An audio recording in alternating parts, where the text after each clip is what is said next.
today we have been speaking about in the sessions about intellectual property, different aspects of intellectual property, with the company's perspective that how do they manage the intellectual property in the companies and different jurisdictional practices. So today I'll take it a step further and we'll talk about how can we strategize intellectual property in our company. The ways by which we can strategize it so that it becomes a core part of our business. Just by way of introduction, intellectual property protection transforms ideas into revenue generating assets and competitive advantage. So if somebody has a patent or a trademark registered, then they have a competitive advantage over the others who do not have a trademark or a patent. Further, the patents and the intellectual property, they have merely a monopoly. This is what we have read, that patents give a monopoly right for 20 years. But this is much broader implications which it carries with itself. Also, the IP is a great tool to differentiate your products, command premium prices, erect barriers to entry, sustain first mover advantage, create a culture of innovation, reduce costs, and generate revenues. Now I'll consider the perspective which the Indian companies and the foreign companies have toward intellectual property. For many foreign companies, IP stands for intellectual pride, and they report their innovations to the client by the number of patents they file every year. So in their annual reports, you'll see this much number of patents filed by this company.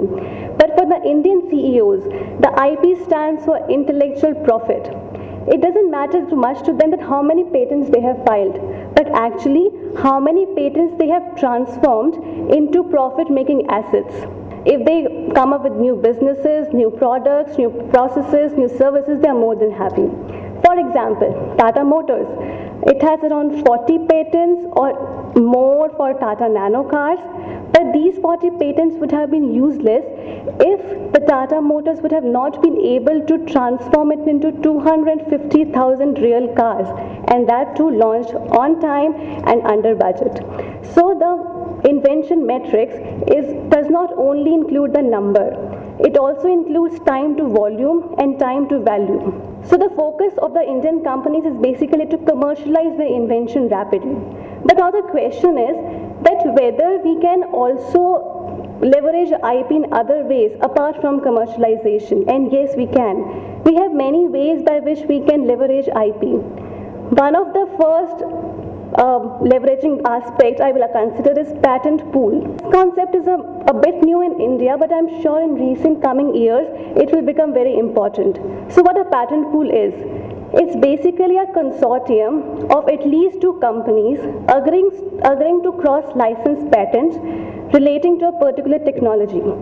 So all the competitors, they join hand together, they make a resource pool, put all the technologies into it, and then use it for the common benefit. One of the best examples which I can give of the patent pool is the laptop today. This laptop is made up of many technologies and most of components, and all the components are owned by different companies.